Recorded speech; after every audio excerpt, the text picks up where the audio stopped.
Quand je me suis effondré au travail, les médecins ont appelé mes parents. Ils ne sont jamais venus. À la place, ma sœur m'a identifié sur une photo. Journée en famille sans les drames. Je n'ai rien dit. Des jours plus tard, toujours faible et branché à des machines, j'ai vu 74 appels manqués et un SMS de mon père. On a besoin de toi. Réponds immédiatement. Sans réfléchir une seconde, j'ai. Cela faisait des semaines que j'avais le sentiment que quelque chose n'allait pas, mais j'avais continué à forcer, comme je le faisais toujours.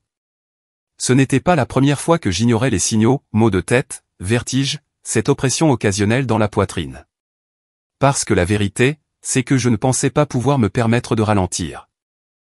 Pas alors que j'aidais à couvrir le paiement de la voiture de ma mère, pas alors que ma sœur Mélissa m'envoyait des messages tous les 2 jours pour me demander, juste un petit prêt rapide. Et certainement pas alors que mon père continuait de prétendre que son hypothèque impayée était ma responsabilité.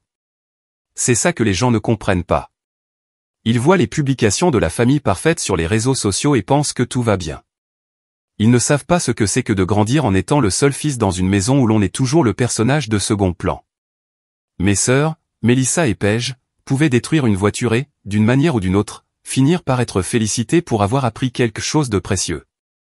Une fois, j'ai gagné un prix d'ingénierie à l'échelle de l'État et la seule réponse de ma mère a été « Oh, super. Tu as remercié ton professeur ?» Je ne voulais même plus de reconnaissance. Je voulais juste quelque chose en retour. Peut-être une once de gratitude, mais ce n'était pas au programme. Alors, je travaillais. Je travaillais les week-ends. Je couvrais des factures que je n'aurais pas dû couvrir. Et je me disais que tout allait bien, jusqu'à ce lundi après-midi. J'étais à mon bureau, en train de préparer une présentation pour un client majeur. Je me souviens m'être levé pour prendre un dossier à l'imprimante, et puis plus rien, juste le noir complet. Je me suis réveillé au son de bip, sous des lumières froides, avec des fils collés sur ma poitrine et une infirmière qui ajustait une perfusion. C'était surréaliste, comme un de ces moments qu'on ne croit voir que dans les films. Mais c'était bien réel, et ce n'était ni une crise de panique, ni de la déshydratation, ni de l'épuisement. C'était un véritable événement cardiaque. Le médecin a dit que ça aurait pu être bien pire si je ne m'étais pas effondré là, au bureau. Quelqu'un avait appelé les secours immédiatement. C'est grâce à mes collègues si je respirais encore.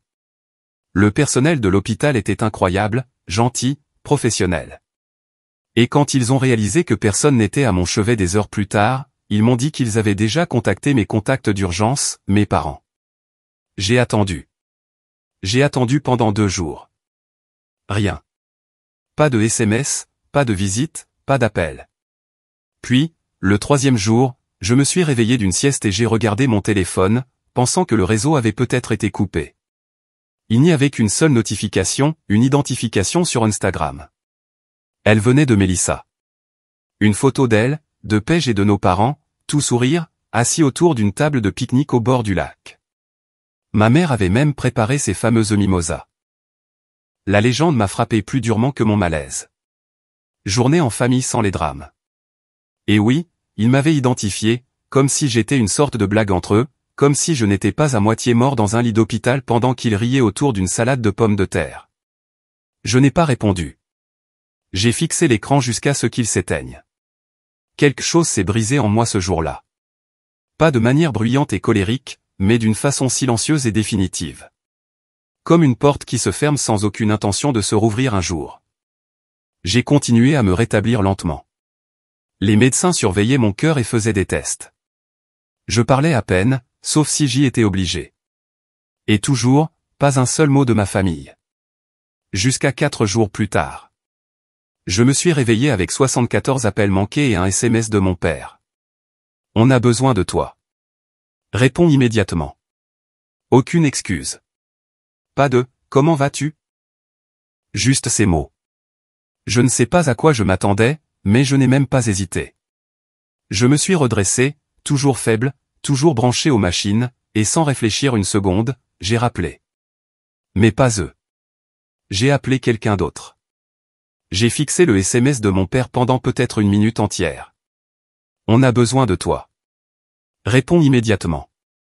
4 jours sans un mot. 74 appels manqués, mais c'est par ça qu'il commençait. Pas de « comment vas-tu ?» Pas de « est-ce que ça va ?» Je n'ai pas ressenti de panique. Je n'ai rien ressenti du tout. Juste ce genre de calme plat qui avait remplacé toute émotion qui se déclenchait habituellement dans ces moments-là. Puis je me suis souvenu d'un numéro. Un numéro que je n'avais pas utilisé depuis longtemps. Un numéro que j'avais enregistré sous un nom que je n'avais jamais supprimé. Papy. Je ne l'avais pas appelé depuis des mois. Non pas parce que nous n'étions pas proches, mais parce que je savais ce qu'il pensait du reste de la famille, et j'avais été trop embarrassé pour admettre qu'il avait encore raison. Mais ce matin-là, je l'ai appelé. Il a décroché à la deuxième sonnerie, comme s'il attendait. Il n'a pas demandé comment j'allais. Il a juste demandé dans quel hôpital j'étais. C'est tout. Pas d'hésitation, pas de questions, pas de silence passif-agressif. Juste une réponse immédiate, comme si j'avais de l'importance. C'était un sentiment que je n'avais pas éprouvé depuis des années. Il est arrivé 40 minutes plus tard.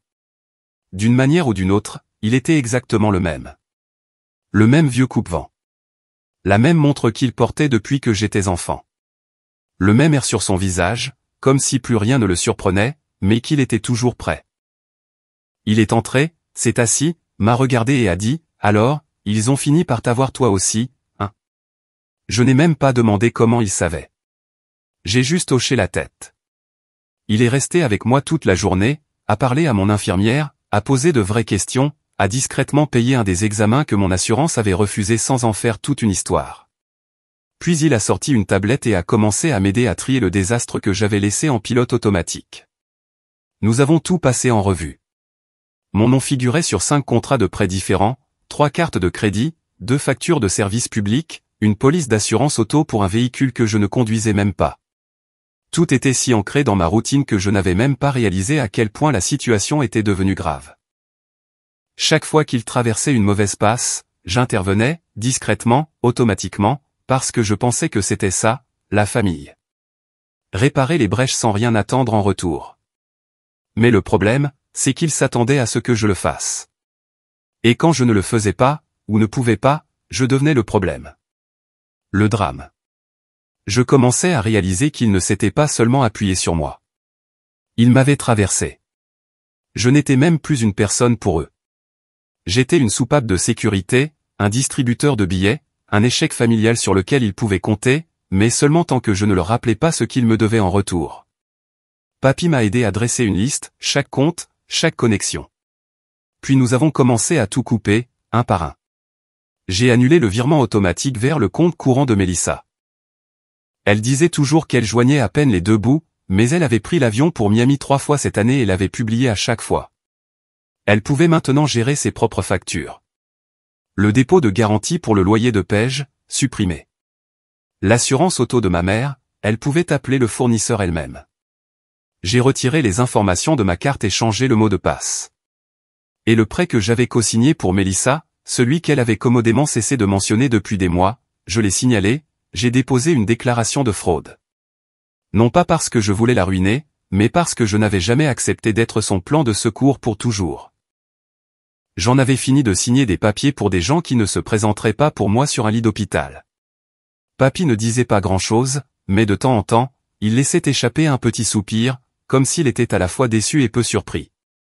Il était le seul à m'avoir jamais dit la vérité, que la loyauté n'est forte que si les personnes à qui vous êtes loyal le sont aussi. Quand il est parti ce soir-là, les appels avaient doublé. J'ai dû mettre mon téléphone en silencieux. Maman avait laissé des messages vocaux prétendant qu'elle venait tout juste d'apprendre ce qui s'était passé. Pege m'envoyait des SMS en majuscules, comme si ça allait me faire répondre plus vite. Mélissa était devenue silencieuse, ce qui, dans son cas, signifiait qu'elle préparait quelque chose de pire. Puis un autre message est arrivé de papa. C'est sérieux. Appelle-moi maintenant. Tout est en train de s'effondrer. Toujours aucune mention de l'hôpital. Pas un seul mot sur ce qui m'était arrivé. Juste de la panique. Pas pour moi, mais parce qu'il savait ce qui allait arriver. Le premier domino était tombé. Il n'avait juste pas réalisé que c'était moi qui l'avais poussé. J'étais encore à l'hôpital quand les retombées ont commencé. Au début, ce furent les messages vocaux. Une douzaine, puis 2, puis tellement que j'ai arrêté de vérifier. J'en ai écouté un sur haut-parleur juste pour voir si quelque chose avait changé. C'était ma mère. Elle disait, je ne sais pas ce que tu essaies de prouver, mais ce n'est pas la bonne façon de le faire. C'était le ton. Pas de la peur, pas de l'inquiétude, juste de la frustration que le distributeur de billets soit en panne. Mélissa a ensuite envoyé un SMS. Pas de mots au début, juste une capture d'écran de son compte courant. Le solde était de 29 $. Puis elle a enchaîné avec « Qu'est-ce qui se passe putain ? Règle ça. » J'ai fixé l'écran, j'ai senti la colère monter une seconde, puis je l'ai laissé retomber. Ce n'était pas nouveau. C'était juste plus bruyant maintenant. Paige a essayé une approche différente. Son SMS était plus long, plus émotionnel. Elle disait qu'elle ne savait pas quel drame se jouait, qu'elle nous aimait tous et qu'elle voulait la paix. Elle a terminé par « S'il te plaît, ne me punis pas pour des choses que je n'ai pas faites », ce qui était drôle, considérant que la dernière fois que nous avions parlé, elle avait levé les yeux au ciel quand je lui avais dit que je ne pouvais pas co-signer un autre bail. Elle avait dit que j'étais difficile, puis m'avait ignoré pendant 3 mois. Mais c'est mon père qui a finalement dépassé les bornes. Il s'est présenté à mon appartement. Papy m'avait prévenu. Il avait vu sa voiture dehors plus tôt, moteur tournant. J'étais encore en convalescence, pas assez fort pour marcher sans aide. Mais ça ne l'a pas empêché de se garer dehors comme s'il attendait la libération d'un otage. Je n'ai pas répondu. Plus tard dans la journée, un SMS est arrivé. Tu es sur le point de détruire tout ce que nous avons construit. J'espère que tu comprends les dégâts que tu causes. Tout ce que nous avons construit. L'audace de cette phrase était telle qu'elle me fit éclater de rire. Je l'ai relue juste pour être sûr de ne pas avoir imaginé. Aucune excuse, aucune mention de l'hôpital, aucune inquiétude pour ce qui m'y avait conduit. Juste la peur. La peur de perdre le levier qu'ils avaient eu pendant trop longtemps. Puis la publication est arrivée. Mélissa a mis en ligne une vidéo. Pas de musique, pas de voix, juste un lent et dramatique tour de la maison de mes parents, complètement vide. Pas juste vidé, mais vide comme après une expulsion. Porte d'entrée grande ouverte. Salon dépouillé. Table de salle à manger disparue. Même les rideaux avaient été enlevés. La légende disait, ils ont tout pris. Et devinez qui les a laissés faire ? Je l'ai regardé une fois, puis j'ai ouvert mon application financière, j'ai consulté l'hypothèque. Elle était de nouveau en défaut de paiement. Ils avaient utilisé la valeur nette de la maison pour rembourser les dettes de carte de crédit de Mélissa et financer le projet d'entreprise en ligne de Paige, une entreprise de bougies ou une boutique de vêtements, je ne me souviens plus. Elle avait fait faillite en 2 mois. Rien de cet argent n'était allé dans l'hypothèque. Je les avais prévenus l'année dernière, une seule fois, que s'ils ne géraient pas mieux, j'arrêtais tout. Ils ne m'avaient pas cru. Alors, quand je suis parti, la banque est intervenue. Papy était là quand j'ai trouvé les documents. Je n'ai rien dit au début, j'ai juste fait défiler l'écran, lui montrant le solde, les frais de retard, les avis que je n'avais jamais vus parce qu'ils étaient allés directement à l'adresse de mes parents.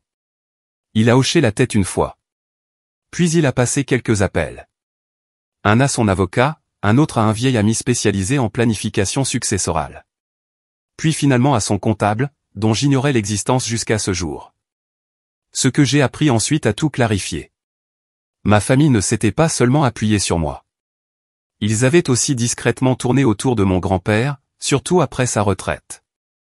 Paige l'avait emmené bruncher 2 fois, ce qu'elle ne faisait jamais. Mélissa lui avait apporté un cadeau de Noël l'année dernière pour la première fois en une décennie. Maman avait insinué lors d'un de leurs appels qu'il devrait commencer à penser à ce qui était juste. Il avait tout vu venir, et s'était préparé en conséquence. Chaque actif, chaque fiducie, chaque propriété qu'il possédait, il l'avait déjà déplacé. Non pas pour les punir, mais pour le protéger d'eux. Et maintenant, il en transférait la majeure partie sous un nouveau nom, le mien. Pas comme un cadeau, pas comme une récompense, mais parce que j'étais le seul à ne pas l'avoir demandé. J'avais prouvé, de manière douloureuse et claire, que je pouvais survivre sans, que je ne me sentais pas en droit d'en réclamer le moindre centime. Et selon ses propres mots, cela faisait de moi le seul qui en soit digne. Ce soir-là, Mélissa s'est présentée à l'hôpital. Elle n'était pas sur la liste, donc la sécurité ne l'a pas laissée entrer, mais je l'ai vue par la fenêtre. Elle faisait les 100 pas sur le parking, téléphone à la main, parlant clairement à quelqu'un, probablement Paige. Elle portait des lunettes de soleil alors qu'il commençait à faire nuit, comme si elle se préparait à une confrontation qui n'a jamais eu lieu. Elle est partie au bout de 15 minutes. J'ai pensé que c'était la fin. Puis un dernier message est arrivé 1 heure plus tard. Si tu ne règles pas ça, je te jure devant Dieu que tu le regretteras. Pas d'émoji, pas de cœur, pas de hashtag. Juste cette phrase. Et elle n'a pas eu l'effet qu'elle espérait. Je ne me suis pas senti menacé, ni effrayé, ni acculé. Pour la première fois, je n'ai rien ressenti. J'avais cessé d'essayer d'être le fils, le frère, le réparateur. Maintenant, j'étais juste libre. Tout a commencé par un coup à la porte de ma chambre d'hôpital. Je pensais que c'était une infirmière. Ce n'était pas le cas. Un membre du personnel est entré, l'air un peu mal à l'aise, et a dit, « Il y a une femme en bas qui prétend être votre personne de confiance. Elle dit qu'elle est votre sœur et qu'elle a besoin de parler à votre médecin immédiatement. » Je l'ai regardé, confus au début. Je n'avais mis personne de ma famille immédiate comme contact d'urgence. Juste mon grand-père. J'ai demandé qui c'était. Elle a vérifié ses notes. Page. J'ai failli rire. Elle ne m'avait pas envoyé de SMS depuis des jours. Elle n'était pas venue me voir. Elle n'avait même pas reconnu que j'étais à l'hôpital avant que je ne coupe son aide au loyer. Et maintenant, elle essayait de parler en mon nom. Je leur ai dit que personne n'était autorisé. L'hôpital a accepté et la sécurité l'a raccompagnée à la sortie sans la laisser approcher de ma chambre. Je pensais que c'était juste elle qui faisait son cinéma. J'avais tort. Quelques heures plus tard, Papy est entré, tenant une enveloppe Kraft. Il l'a laissée tomber sur le lit et s'est assis. À l'intérieur se trouvaient des captures d'écran imprimées d'un échange de mails entre mes parents et un petit cabinet d'avocats dont je n'avais jamais entendu parler. Il se renseignait sur une mise sous tutelle légale, spécifiquement pour moi. Je l'ai lu 3 fois juste pour être sûr de comprendre. Ils essayaient de prétendre que j'allais mal, que j'étais mentalement instable, erratique, souffrant potentiellement d'un stress post-traumatique ou d'une dépression, et que mes récentes décisions financières montraient un schéma de volatilité émotionnelle. Leur objectif était clair. S'ils parvenaient à faire nommer quelqu'un, de préférence mon père, comme tuteur temporaire, ils pourraient geler les annulations financières que j'avais déjà mises en place. Rétablir l'accès aux comptes, rouvrir les crédits, reprendre le contrôle. Ils essayaient de me faire passer pour incompétent. Les mêmes personnes qui n'avaient même pas vérifié si j'étais en vie 4 jours plus tôt. Je suis resté assis avec cette pensée pendant un moment. Papy était calme. Il m'a dit que ce n'était pas nouveau pour lui. Il y a des années, quand mon oncle avait essayé de rompre avec la famille pour des raisons similaires, mes parents avaient déjà évoqué cette idée. Cela n'avait jamais abouti. Mais maintenant, avec de l'argent réel en jeu, ils essayaient vraiment. Ils n'appelaient pas parce qu'ils se souciaient de moi. Ils appelaient parce qu'ils étaient acculés. Je suis resté silencieux le reste de la journée. Pas de manière triste, mais de manière concentrée. Quelque chose a fait tilt en moi. J'avais passé ma vie à espérer qu'ils se réveillent, qu'ils réalisent tout ce que je donnais, peut-être même qu'ils s'excusent. Mais ils ne se réveillaient pas. Ils essayaient de réécrire l'histoire pour faire de moi le méchant. Alors j'ai fait une liste. Chaque compte, chaque bien partagé, chaque paiement que j'avais mis en place pour aider au fil des ans. Mon avocat, celui que Papy m'avait présenté, est passé ce soir-là, les papiers déjà prêts. Nous avons déposé les documents le lendemain matin. Une mise en demeure de cesser et de s'abstenir pour mes 2 sœurs et mes parents, leur interdisant de contacter mes médecins ou de tenter de se faire passer pour des personnes de confiance. Une surveillance de fraude sur toutes les institutions financières où j'avais déjà eu un accès partagé avec un membre de la famille. Une restriction sur les transferts de propriété liés à mon nom. Si quelqu'un essayait de vendre ou de déplacer un bien que j'avais co-signé, cela déclencherait un gel légal. J'ai aussi demandé à mon service des ressources humaines de transférer tous mes virements directs vers une nouvelle banque, une dont ils ne connaissaient pas l'existence, sous une fiducie de holding créée par le conseiller en succession de mon grand-père. C'était la première fois de ma vie que je me sentais en sécurité. Puis le coup suivant est arrivé. Paige a posté une vidéo. Son maquillage était coulé, l'éclairage était terrible, et la caméra tremblait juste assez pour paraître authentique. Elle commençait en reniflant et finissait en regardant droit dans l'objectif. Elle n'a pas prononcé mon nom, mais elle en a dit assez. Il y a quelqu'un dans notre famille qui traverse une période sombre. Nous essayons de l'aider, mais il se déchaîne et blesse les gens. Nous ne voulons pas le perdre, mais nous ne pouvons pas non plus continuer à le laisser détruire tout ce que nous avons construit. Tout ce que nous avons construit. C'était encore la même phrase, comme si j'étais simplement entré dans leur empire et que j'avais éteint les lumières. La vidéo est devenue virale rapidement. Ses amis ont commencé à commenter. Des cousins à qui je n'avais pas parlé depuis des années m'ont envoyé des SMS cryptiques. Même un de mes anciens collègues m'a contacté pour savoir si tout allait bien. Mélissa l'a repartagé avec un emoji cœur et les mots « Nous prions tous pour la paix ». La paix. Après qu'ils aient essayé de prendre le contrôle de ma vie, de mon argent, de ma santé. Ils ne priaient pas pour la paix. Ils priaient pour que je cède. Mais je n'ai pas cédé. À la place, j'ai posté quelque chose moi aussi. Juste une seule photo. Moi, assis dans mon lit d'hôpital à côté de mon grand-père. Rien de dramatique, pas de longue légende, juste, parfois, le silence n'est pas une faiblesse. C'est de la retenue. Pas de hashtag, pas d'identification, pas de drame. Mais je savais que ça leur parviendrait. Et ce fut le cas. 2 heures plus tard, Mélissa a appelé. Je n'ai pas répondu.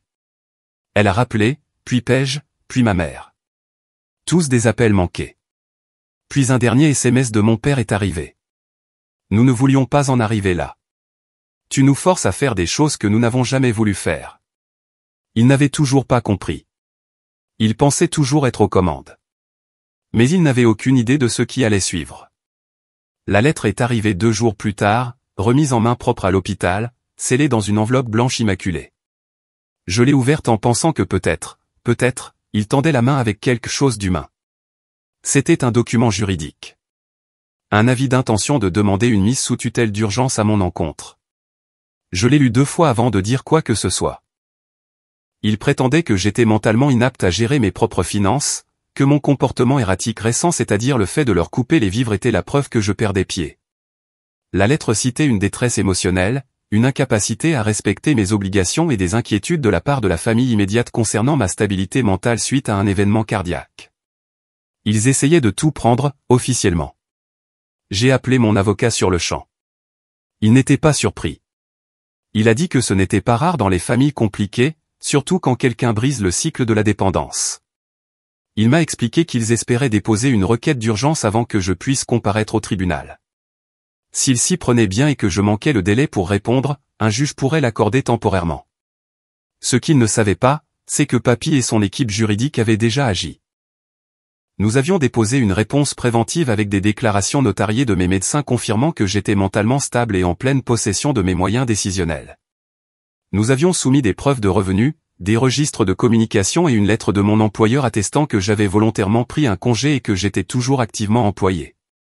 L'audience a été annulée avant même d'être inscrite au rôle du tribunal. Il n'avait rien.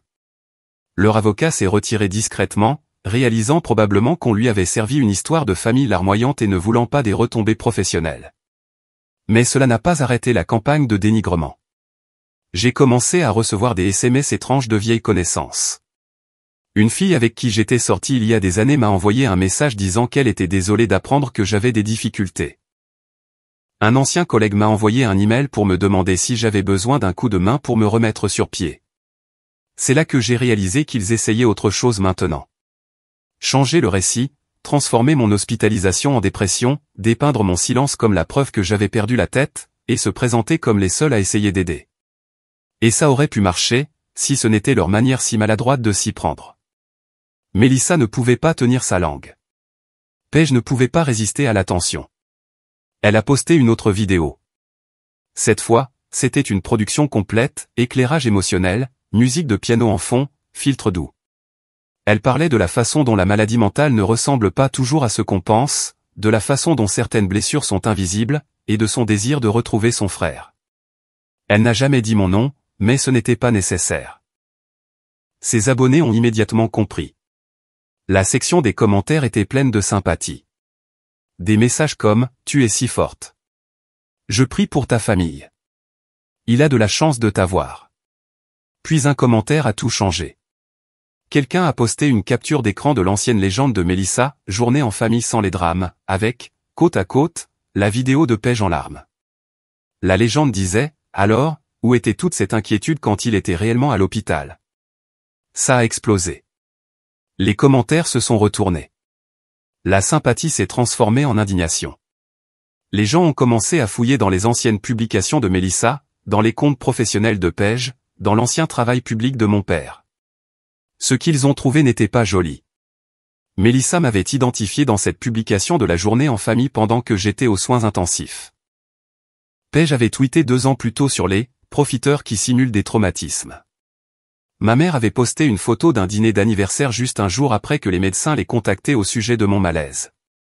Tout a refait surface. Jen, une vieille amie du lycée que je n'avais pas vue depuis des années, m'a contacté. Elle a dit qu'elle travaillait dans les médias maintenant.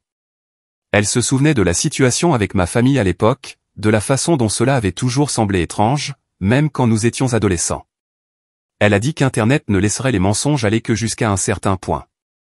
Et ce fut le cas. Les gens ont commencé à poser de vraies questions. La petite boutique en ligne de Paige a été bombardée d'avis négatifs. Des clients exigeaient des remboursements. Des influenceurs l'ont discrètement retiré de leur collaboration.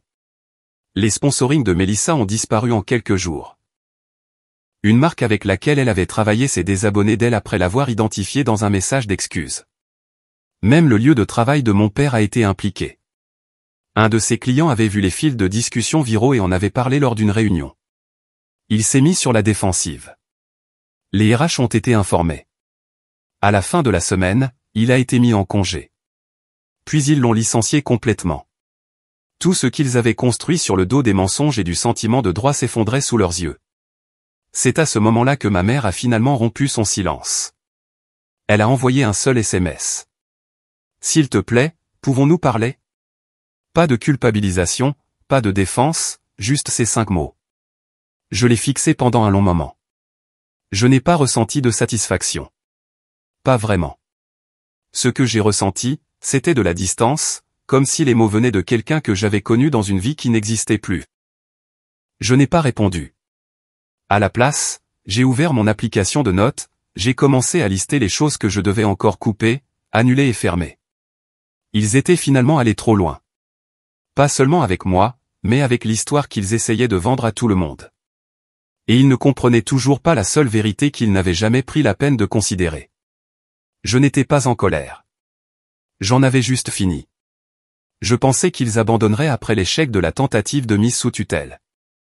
Après le retour de bâton public, après avoir perdu emploi, sponsor et les derniers vestiges de crédibilité qu'ils avaient. Mais j'aurais dû m'en douter.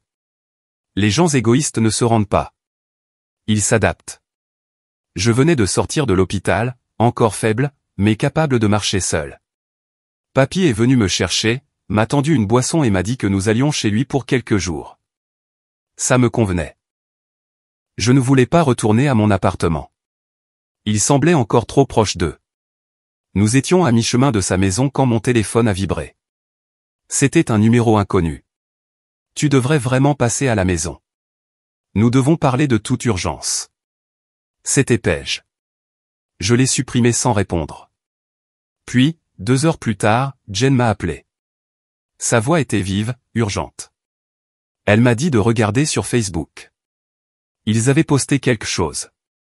Mélissa, Paige, ma mère, toutes debout devant l'ancienne maison. Derrière elle, un camion de déménagement Huol. Mon père, sur le côté, tenant une boîte. Ils avaient l'air dévastés. Fausses larmes, suite sale. La légende était écrite par Mélissa. Perdre tout fait mal. Surtout quand c'est parce que ton propre sang s'est retourné contre toi. Mais nous lui pardonnons. Il est toujours notre frère. Nous voulons juste qu'il rentre à la maison avant qu'il ne soit trop tard. Les commentaires étaient un champ de bataille. La moitié étaient des inconnus offrant leur soutien. L'autre moitié, des gens qui les dénonçaient. Je n'y aurais même pas prêté attention si je n'avais pas vu la dernière photo de la publication. Une photo d'enfance encadrée de moi, tenue dans les mains de Paige, avec la légende en dessous. Nous lui gardons une chambre prête. La famille, c'est pour toujours. Je ne savais pas si je devais être en colère ou simplement dérangé. Cela ressemblait à une rançon émotionnelle. Une performance numérique destinée à me faire passer pour le méchant tout en les positionnant comme des victimes prêtes à m'accueillir à nouveau. Mais la partie la plus inattendue est arrivée le lendemain. J'ai reçu une lettre par la poste du bureau du greffier du comté. À l'intérieur se trouvait un testament manuscrit, non pas de mon grand-père, mais de mon père. Un nouveau. Il avait été rédigé la semaine suivant leur tentative ratée de mise sous tutelle. Il décrivait ses biens, qui ironiquement étaient maintenant très peu nombreux, et stipulait qu'en cas de son décès, tout irait aux membres restants de la famille qui maintiendrait l'unité, puis, d'une écriture tremblante, Colton est déshérité jusqu'à ce qu'il retourne dans cette famille et se réconcilie. J'ai fixé le papier pendant un long moment. Puis j'ai ri. Non pas parce que je voulais quoi que ce soit de lui. Je n'ai jamais rien voulu. Mais parce que le dernier coup, le dernier mouvement, était exactement ce qu'il avait toujours été, un piège. Une dernière tentative pour me ramener dans le système qu'ils avaient construit. Le message était clair, rentre dans le rang ou sois effacé. Mais ils n'avaient pas réalisé quelque chose d'important. Je voulais être effacé. J'ai donc demandé à mon avocat d'envoyer une lettre en retour. Elle comprenait une renonciation légale à toute prétention sur la succession, un avis de non-contact permanent, et un document signé les retirant en tant que contact d'urgence ou plus proche parent pour toute affaire médicale ou juridique me concernant. C'était simple, direct, final. Ils avaient essayé de m'appâter avec la culpabilité, avec les réseaux sociaux, avec l'argent, et finalement avec l'héritage. J'ai choisi la paix à la place. Papy et moi avons déménagé hors de l'État 2 semaines plus tard. Il a dit qu'il voulait revoir les montagnes. Nous avons acheté un petit chalet juste à l'extérieur d'une ville tranquille. J'ai pris un travail à distance, j'ai réduit mes heures, j'ai recommencé à lire, à respirer. De temps en temps, quelqu'un du passé essaie de me contacter.